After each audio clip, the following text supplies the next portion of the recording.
మన జిల్లాకు వచ్చిన తర్వాత మరి ఈ జిల్లాకి ఏం చేయాలన్నటువంటి ఆలోచనలు ఆ రోజు పాదయాత్ర సమయంలోనే ఒక చక్కనైనటువంటి బ్లూ ప్రింట్ ని తయారు చేసుకోవడం జరిగింది.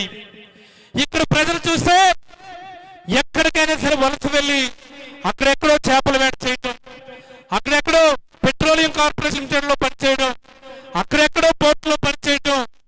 మరీ అన్యాయం ఏంటంటే మన పక్కనే ఉన్నటువంటి ఒరిస్సాలో పారాదీప్ లో పోర్టు ఉంటే ఆ పోర్టులో కూడా మన జిల్లా వాసులు పని చేసుకోవడం నిజంగా మనకున్నటువంటి దురదృష్టం.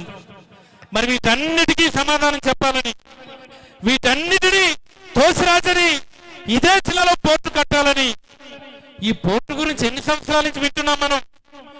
50 సంవత్సరాల నుంచి వింటున్నాం. నేను పుట్టుక ముందు నుంచి వింటున్నాను. ఇక్కడ ఇదిగో బాన్పాడులో పోర్టు కడతారని చెప్పి మా ఊరు నడిబొడ్డ నిలబడితే బాన్పాడు అక్కడ కనిపిస్తా ఉంటది మాకు. ఏదిరా పోర్టు అంటే కేవలం మాటల మీద, కేవలం కాగితాల మీద, కేవలం సముద్ర అలల మీదే పోర్టు తప్ప దాన్ని నిజం చేయలేకపోయారు. కానీ ఈ రోజు బ్రహ్మాండంగా శరవేగంగా సగర్వంగా నిర్మాణం జరుగుతూ ఉందంటే అది మన నాయకుడు శ్రీ వైఎస్ జగన్మోహన్ రెడ్డి గారు వాళ్ళని చెప్పి మీకు అందరికీ మనం చేస్తా ఉన్నాను నేను.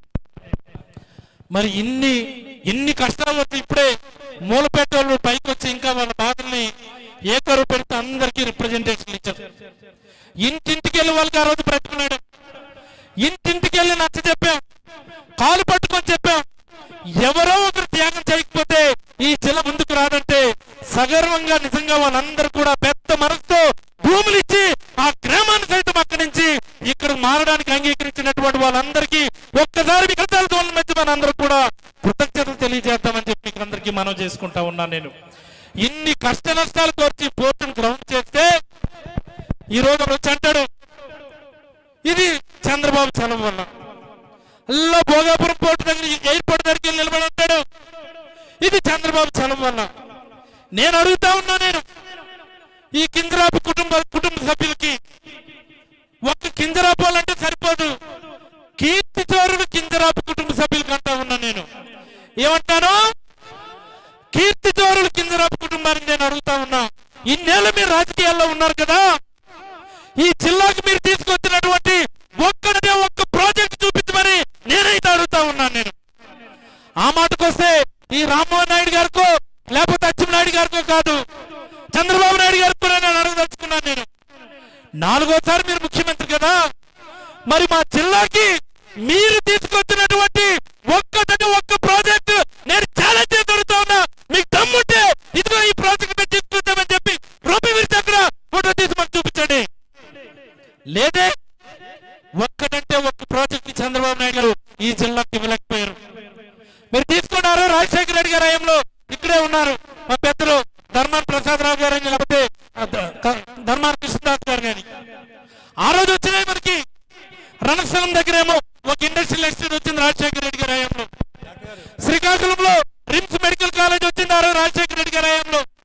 వంశధార ప్రాజెక్ట్ స్టేజ్ 2 ఆ రోజు ధర్మాన ప్రసాదరావు గారి చలం వల్ల ఈరోజు గ్రౌండ్ అయిందని చెప్పి కూడా మీకు అందరికీ కూడా మనం చేయదలుచుకున్నాను నేను.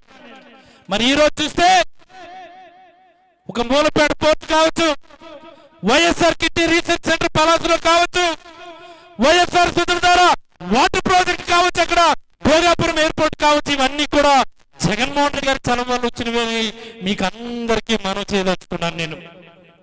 నిన్న మొన్న చూసాను అసెంబ్లీ సమావేశాలు అవుతూ ఉంటాయి. మన జిల్లా మంత్రి అచ్చెన్నాయుడు గారు మాట్లాడుతుంటారు గన్నుంటే కాల్ చేయాలనిపించింది జగన్మోహన్ రెడ్డి గారికి. ఏంద్రే నువ్వు కాల్చేది? దీపావళి పటాసులా నువ్వు కాల్చేది ఏది? ఒకసారి గన్ను పట్టుకొని చూడు.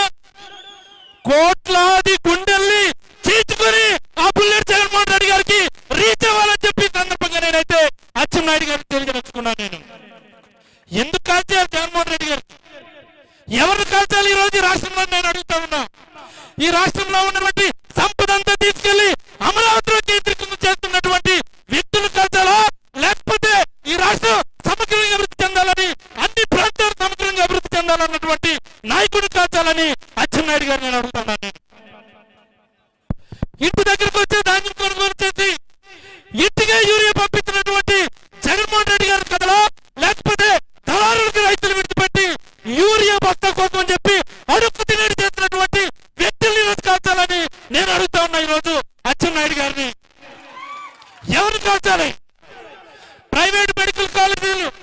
మెడికల్ కాలేజీలు కట్టించిన కాల్చాలా, మెడికల్ కాలేజీని అమ్మగారి పెట్టడం కాల్చాలని నేను అడుగుతా ఉన్నాను అచ్చెన్నాయుడు గారిని. ఎవరు కాల్చాలి? సమాధానం చెప్పి తీరారు అచ్చెన్నాయుడు గారు. నోరుంది కదా అని చెప్పి, అధికారం ఉంది కదా అని చెప్పి ఏది పడితే అది మాట్లాడితే ఇక్కడ కోట్లాది వైఎస్ఆర్ కాంగ్రెస్ పార్టీ గుండెలు మండుతే ఆ మంటలో ప్రతి ఒక్కరు కూడా మాడి మసైపోతారని చెప్పి కూడా ఈ సందర్భంగా అచ్చెన్నాయుడు గారికి తెలియజేస్తూ, ఇకనైనా సరే క్రెడిట్ చోరీ ఆపండి, కీర్తి చౌర్యాన్ని ఆపండి. మీకు చేతనైతే మీరు శంకుస్థాపన చేసినటువంటి పనులు, మీరు మంజూరు చేసినటువంటి పనులు ఏమైనా ఉంటే జీవో రూపంలో మాకు చూపించండి.